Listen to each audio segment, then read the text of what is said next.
A principios de este año, mi hermano estaba leyendo mucho sobre la historia de la química y me hablaba de un experimento que le parecía muy interesante. Para este experimento, se colocó un diamante en un frasco con oxígeno y luego se calentó con luz solar y una lente muy grande. El diamante, que era casi carbono puro, ardió y se combinó con el oxígeno y todo se convirtió en el gas CO2. Este experimento fue muy importante y ayudó a confirmar algunas ideas y teorías fundamentales que eran controvertidas en aquella época. La parte que más sorprendió a mi hermano fue el hecho de que era muy posible quemar diamantes. Y cuando me contó esto, tuve una reacción bastante parecida. Por alguna razón, siempre tuvimos la impresión de que el diamante era básicamente indestructible, pero en realidad no es así. Para ser justos, es muy duro y químicamente resistente, pero cuando se calienta al rojo vivo, puede empezar a reaccionar con el oxígeno. Al hablar más de esto, bromeamos sobre quemar diamantes y luego usar ese CO2 para hacer agua carbonatada. Pensamos que la idea de hacer agua carbonatada utilizando diamantes era muy divertida e interesante, y que si funcionaba, podríamos estar bebiendo diamantes. Al principio solo era una broma, pero en los meses siguientes se fue convirtiendo en algo que yo quería hacer. Tenía que saber lo que era beber agua de diamantes. Así que me embarqué en la misión de fabricar la que hasta donde yo sabía era el agua carbonatada más cara del mundo. Para empezar, primero tuve que comprar diamantes. Los diamantes grandes y de muchos quilates son por supuesto extremadamente caros y pueden costar fácilmente millones, lo que está ligeramente por encima del presupuesto de este canal. A medida que disminuye el tamaño, también lo hace el precio, y después de buscar por mucho tiempo, encontré lo que me pareció una de las mejores ofertas. Estaba en eBay y ofrecían 5 quilates o 1 gramo de bonitos y limpios diamantes blancos en bruto por $47. Definitivamente podría haber conseguido un precio más bajo si escogía diamantes más pequeños o algo como polvo de diamante, pero no quería que fueran tan pequeños que dejaran de parecer diamantes completamente. Me pareció que lo que encontré era un buen equilibrio entre tamaño, calidad y precio, pero no soy precisamente un experto en diamantes, así que sinceramente no tengo ni idea de si realmente era una buena oferta. Hice unos cálculos aproximados y descubrí que probablemente necesitaba unos 4 gramos, así que compré 4 pedidos de este listado. En total, fueron algo más de $200, y tardaron una semana en llegar. Al final llegaron todos en bolsas separadas, lo que me pareció extrañamente sospechoso por alguna razón. Los diamantes eran tan pequeños como esperaba, y parecían granos de arena un poco demasiado grandes. A pesar de ser tan pequeños, seguían siendo claramente diamantes, y de hecho brillaban un poco. Bien, ahora que tenía los diamantes, lo primero que tenía que hacer era averiguar cómo iba a quemarlos para hacer el CO2. Probablemente podría haber intentado recrear la forma histórica utilizando un tarro y una lente gigante, pero me pareció un método no muy eficaz. En su lugar, lo que parecía una idea mucho mejor era calentarlos hasta que estuviera rojo vivo utilizando algo parecido a un soplete y luego pasarles oxígeno. Para ello, sin embargo, tuve que sujetar los diamantes en algún tipo de material que pudiera soportar tanto el calor elevado como el oxígeno. Además, lo ideal era que fuera transparente para poder ver lo que pasaba, y parecía que el cristal era la única opción real que tenía. El vidrio normal se habría derretido, incluido el borosilicato de laboratorio, así que tuve que probar con algo llamado vidrio de cuarzo. La mayoría de los vidrios se fabrican con dióxido de silicio, pero se añaden otros aditivos para bajar su punto de reblandecimiento y facilitar su manipulación. Sin embargo, el vidrio de cuarzo es casi dióxido de silicio puro, lo que le da un punto de reblandecimiento mucho más alto, y esperaba que esto me permitiera ponerlo a soplete directo sin que se doblara ni hundiera. Busqué en internet y encontré que los tubos hechos de cuarzo se usan comúnmente en los esterilizadores de agua UV y encontré algunos relativamente baratos en Amazon. Así que pedí unos cuantos más grandes, les quité los extremos y los corté en secciones de unas 9 pulgadas. Para sujetar el tubo utilicé una varilla de cristal larga que me permitía colgarlo sobre 2 abrazaderas. No era exactamente el método más estable, pero era solo una prueba, así que no pensé que realmente importara. La varilla de cristal también era de cristal normal. Sin embargo, pensé que probablemente estaría bien. Para el oxígeno, originalmente iba a utilizar esas pequeñas botellas rojas que se pueden conseguir en la ferretería, pero tienden a ser muy caras. Así que en su lugar, me compré un tanque de oxígeno de tamaño normal. También conseguí un regulador de buena calidad, que me permitiría controlar con mucho más cuidado el flujo del oxígeno. Cuando estuve listo para empezar, Cargué el tubo con parte de los diamantes y los calenté con el soplete. Lentamente, a lo largo de unos 30 segundos, los diamantes empezaron a brillar en rojo y entonces abrí el regulador de oxígeno y disparé un flujo muy suave de oxígeno. Esto hizo que brillaran aún más, y ahora se estaban convirtiendo lentamente en gas CO2. El vidrio de cuarzo parecía funcionar muy bien, pero el resto del vidrio era un ligero desastre. Pensé que la varilla de vidrio estaría bien, porque el soplete no lo estaba calentando directamente, pero definitivamente no era el caso. También pensé que era una pipeta de vidrio para el oxígeno. Estaría bien porque no tocaba nada, pero de nuevo, obviamente me equivoqué. Al parecer el aire del tubo se estaba calentando lo suficiente como para empezar a fundirlo, lo que significaba que estaba arriba de al menos 800 grados Celsius. Esta era exactamente la razón de usar vidrio de cuarzo para el tubo. De lo contrario, todo se habría convertido en un desastre miserable y derretido. Así que esa corrida fue claramente un fracaso y el vidrio normal no era algo que pudiera usar para nada. Pero quise intentarlo de nuevo y esta vez, aparte del tubo de cuarzo, todo lo demás era de metal. Esta prueba resultó mucho mejor que la anterior y tras calentarlo durante unos minutos, todo el diamante acabó desapareciendo. Después de hacer todo esto, estaba claro que era posible quemar diamantes, pero todo el CO2 que estaba produciendo simplemente se disipaba en el aire. Pero si iba a utilizarlo para carbonatar agua, tenía que encontrar la manera de capturarlo. Estuve pensando mucho tiempo en cómo hacerlo, y la forma mejor y más fácil que se me ocurrió fue utilizar nitrógeno líquido. Una vez creado el CO2, podría pasarlo a un tubo rodeado de nitrógeno líquido, que debería congelar el gas y convertirlo en hielo seco. Pero primero tenía que probarlo, y empecé llenando un vaso Dewar con nitrógeno líquido.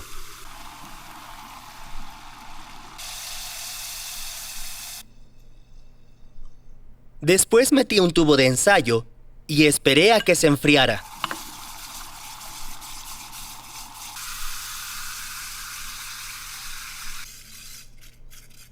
Luego tomé un matraz, le puse unos trozos de hielo seco y le conecté una manguera. Con este sistema, el hielo seco se convertía lentamente en gas CO2 y este salía a través de la manguera. Cuando este gas se introduce en el tubo de ensayo, debería ser capaz de congelar el CO2 y convertirlo de nuevo en hielo seco. Esto fue exactamente lo que ocurrió y en el momento en que llegó al tubo, empezó a formarse una nube de hielo seco. El nitrógeno líquido también empezó a hervir mucho más y tuve que dejarlo así durante varios minutos. Después de eso, saqué la manguera y había un enorme trozo de hielo seco que se había formado a su alrededor. En el fondo del tubo había un montón más y para sacarlo, simplemente lo golpeé mientras estaba hacia abajo. Era evidente que todo había funcionado y que el nitrógeno líquido fue capaz de congelar el CO2.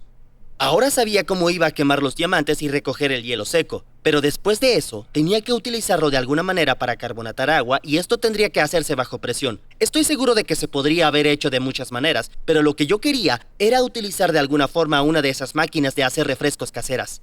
Quería hacerlo sobre todo porque me parecía divertido. Pero también pensé que sería muy satisfactorio poder ver cómo el CO2 del diamante se inyectaba en el agua.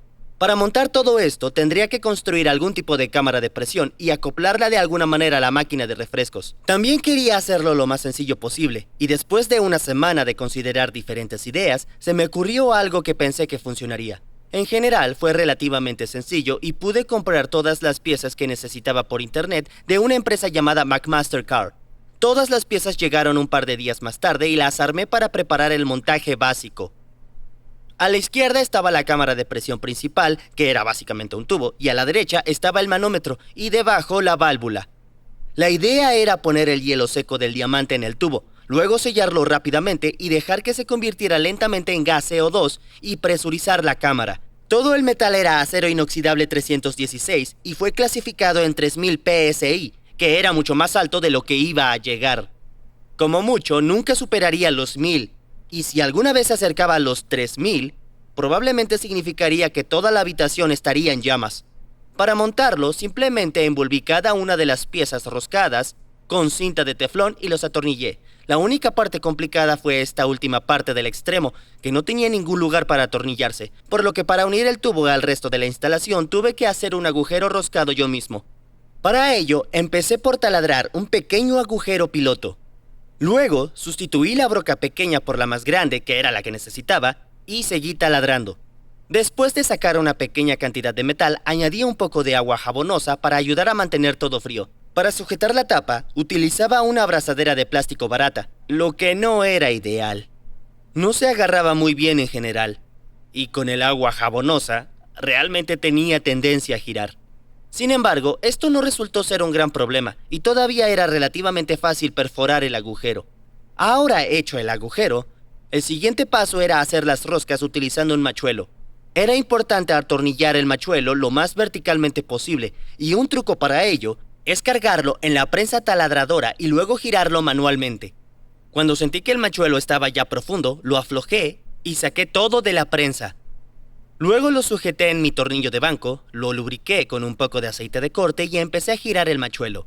A medida que lo giraba, iba cortando el metal y haciendo el hilo, pero cuanto más profundo llegaba, más fuerza hacía falta. Al principio las cosas parecían ir bastante bien, pero de algún modo acabé dañando el machuelo, estropeando sus roscas, así que tuve que salir a comprar uno nuevo. Sin embargo, son relativamente baratos y conseguí el repuesto por unos $5. Finalmente, sentí que había hecho las roscas con suficiente profundidad y ya estaba listo. Luego limpié rápidamente el tapón y todas las roscas, y ya estaba listo para terminar de montarlo todo. Empecé sujetando la pieza con el medidor y enrosqué el tapón a mano. Y después de eso, usando una llave Stilson, lo apreté con fuerza. Con esta parte superior de la cámara lista, solo tenía que hacer una prueba rápida para asegurarme de que todo funcionara. Sujeté la parte inferior del tubo, introduje un poco de hielo seco y atornillé rápidamente esta sección superior. El hielo seco se estaba convirtiendo lentamente en gas CO2 y con todo sellado, la presión aumentaba lentamente. Luego le eché un poco de agua jabonosa, que empezaría a burbujear si había alguna fuga. En este punto todo parecía estar bien, pero apenas si había presión, así que no fue tan sorprendente. A medida que el hielo seco volvía a convertirse en gas, enfriaba mucho la tubería y provocaba la congelación de la mayor parte del agua que había en ella. Para probarlo correctamente, iba a tener que esperar a que desapareciera todo el hielo seco y que todo volviera a estar a temperatura ambiente. Terminó alcanzando un máximo de alrededor de 600 o 700 psi y le puse agua jabonosa de nuevo. Prácticamente todas las uniones se veían bien, excepto la que estaba junto a la válvula, que claramente burbujeaba. Esto significaba que no estaba bien apretada y que tendría que atornillarla un poco más. La prueba había terminado y abrí la válvula para que saliera todo.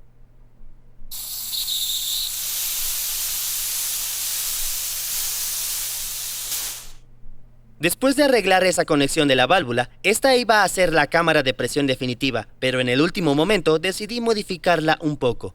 Cuando la diseñé, no creí que necesitara una válvula de descarga de presión, porque el metal tenía una presión nominal muy superior a la que yo iba a usar, y además, lo iba a vaciar muy rápidamente después de llenarlo. La única forma de que se sobrepresurizara era que cayera en el fuego o algo así, pero eso no era muy probable. Sin embargo, a pesar de todo eso, decidí que seguía siendo importante hacer las cosas de forma segura y adecuada. Así que compré una válvula de escape que saltaría si la presión superaba los 2000 psi. Para modificar las cosas, solo tuve que cambiar esta unión en T que tenía por una cruz y atornillar la válvula nueva. Después de eso, lo probé con un poco de hielo seco para asegurarme de que no había fugas y no vi ninguna. Así que la cámara estaba lista. Ahora, lo último que tenía que hacer era averiguar cómo conectarlo a una de esas máquinas de refrescos caseras. Me decidí por la marca de SodaStream y todo fue relativamente fácil. Todo lo que necesitaba era una pequeña sección de manguera de alta presión, 2 adaptadores rápidos y otro adaptador para enroscar en el SodaStream. Pude encontrar todas estas piezas en Amazon, lo que era conveniente, pero estaban un poco caras. En cuanto al SodaStream, tuve que escoger el modelo más barato. Para montarlo, quité la parte trasera, enrosqué el adaptador y conecté un lado de la manguera a él. Para sujetar la cámara de presión, hice un pequeño agujero de un lado e introduje un cincho. Me imaginé que la mejor y más fácil manera de sostenerlo era simplemente atarlo a un lado, y parecía funcionar bastante bien. A continuación, conecté el otro extremo de la manguera a la válvula y el montaje por fin estaba listo. Hice algunas pruebas rápidas para asegurarme de que el sistema no tenía fugas ni nada, y todo parecía estar bien. Así que ahora finalmente estaba listo para intentar hacer el agua de diamante. Para el sistema de la quema empecé colocando el tubo de cuarzo y esta vez lo sujeté con abrazaderas en lugar de simplemente equilibrarlo. Luego puse un burbujeador con una pequeña cantidad de agua en él que lavaría todo el gas CO2 que se formara. Sin embargo, esto probablemente le añadiría un poco de humedad, así que seguí con otro burbujeador que estaba lleno de una sal secante. Esto iba directamente al tubo de ensayo en el Dewar que usé antes, y empecé a llenar el tubo de cuarzo con todos los diamantes. Después de todas mis pequeñas pruebas y algunas otras cosas, me quedaban unos 3,5 gramos de diamante, y decidí usarlo todo. Posteriormente, cuando terminé, sellé el extremo con un tapón que había previamente instalado con la alimentación de oxígeno. Luego abrí el tanque de oxígeno y ajusté cuidadosamente el flujo mirando el burbujeador. El propósito principal del burbujeador era lavar el gas, pero también era realmente útil para medir cuánto gas fluía a través del sistema. Cuando sentí que iba a un buen ritmo y constante, llené el Dewar con nitrógeno líquido y luego empecé a calentar los diamantes con un soplete. Como antes, los diamantes lentamente comenzaron a volverse rojo brillante y me di cuenta de que estaban reaccionando con el oxígeno. Definitivamente se estaban quemando y convirtiéndose en dióxido de carbono, pero no vi que se formara hielo seco, y esto me preocupaba. Sabía que había mucho oxígeno que primero tenía que ser expulsado del sistema antes de que el CO2 llegara allí, pero no estaba seguro de si eso era lo que estaba pasando. También era posible que tal vez tuviera una fuga y de alguna manera estuviera perdiendo todo mi precioso CO2 de diamante. Honestamente eso me empezó a preocupar un poco y pensé que esto podría ser solo un fracaso total, pero luego empezó a funcionar. Junto con todo este hielo seco, el oxígeno, sin reaccionar, también se estaba licuando, y yo iba a recolectar bastante. Inicialmente pensé que esto podría haber sido un problema, pero en realidad resultó ser algo bueno. Impidió que el hielo seco se aglomerara y solidificara en el costado, y que potencialmente bloqueara el tubo. Inicialmente pensé que esto solo iba a tomar unos 10 minutos, pero todo el proceso duró más de 1 hora, lo que me agotó. La reacción que estaba ocurriendo aquí era bastante simple y el diamante, que es carbono casi puro, estaba reaccionando con el oxígeno para producir CO2. A medida que sucede esta reacción, el diamante desaparece lentamente y cuando termina, debería desaparecer por completo. Aunque incluso en el diamante más puro, siempre hay una pequeña cantidad de impureza que se va a quedar atrás. Elegí el diamante blanco porque es una de las formas más puras. Muchos otros diamantes pueden ser ligeramente coloreados con impurezas y tal vez también hubieran servido. Sin embargo, solo quería que el CO2 fuera lo más puro posible y evitar tanta contaminación como pudiera.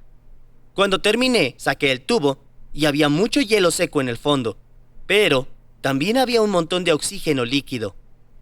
Sin embargo, deshacerse del oxígeno fue fácil y solo tuve que sacudir el tubo y dejar que todo se evaporara. Mientras hacía esto, lentamente sonaba más y más sólido, y finalmente, todo lo que me quedó era el hielo seco. En este punto, estaba planeando ponerlo directamente en la cámara de presión, pero realmente quería ver cuánto tenía.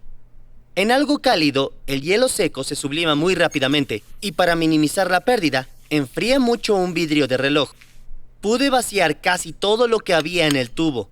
Y honestamente me sorprendió la cantidad de hielo seco que había. También estaba muy contento porque este proyecto parecía estar funcionando. Y yo estaba todavía un poco sorprendido de que todo esto saliera de diamantes. Pasé el tubo antes y después de verterlo, y mi rendimiento fue de 10,5 gramos, pero en teoría debería haber llegado a 12,8. Creo que faltaba algo de CO2, porque podía salir del tubo antes de ser congelado por el nitrógeno líquido. También podría haber habido fugas en mi sistema y también podría haber perdido algunos al tratar de pesarlo. De alguna manera, aún tenía mucho más de lo que necesitaba, y lo siguiente que tuve que hacer fue cargarlo todo en la cámara. Lo introduje todo lo más rápido que pude y rápidamente atornillé la tapa. El tubo que usé para la cámara aquí también era mucho más pequeño, y fue porque lo usé a escala basado en la cantidad de hielo seco que conseguí. Todo el hielo seco se evaporó lentamente en el transcurso de unos 15 minutos, y la presión llegó alrededor de 800 psi. Esperé otra media hora solo para asegurarme de que todo el hielo seco se había convertido de nuevo en un gas y ya estaba listo para usarse. Ahora tenía esta extraña cámara de presión con aspecto de cruz, y todo lo que tenía que hacer era conectarla al SodaStream. Como la cámara era mucho más pequeña ahora, tuve que hacer un nuevo agujero para la abrazadera. Eso tomó menos de un minuto y luego fijé la cámara, conecté el tubo, cargué una pequeña botella llena de agua fría y abrí la válvula. Finalmente estaba listo para hacer mi agua de diamante, pero estaba bastante nervioso porque realmente sentía que iba a echarlo a perder de alguna manera. Después de unos minutos de mentalizarme, simplemente presioné el botón y el gas de diamante comenzó a introducirse en la botella.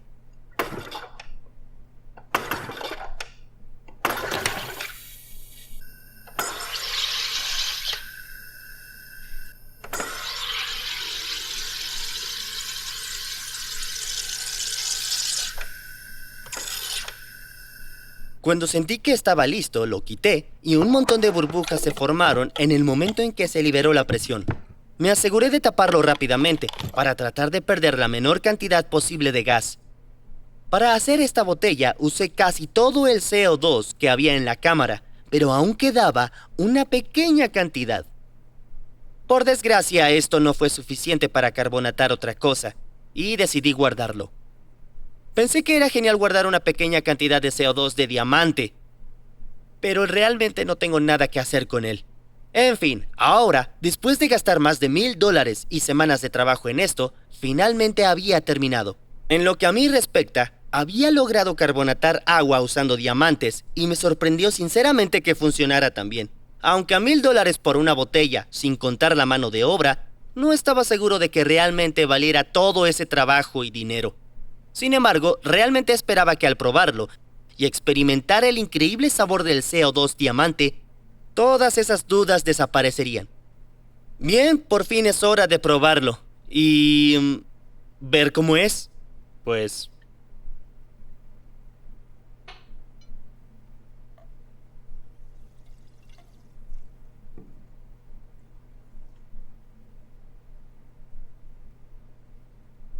sabe a justo agua carbonatada.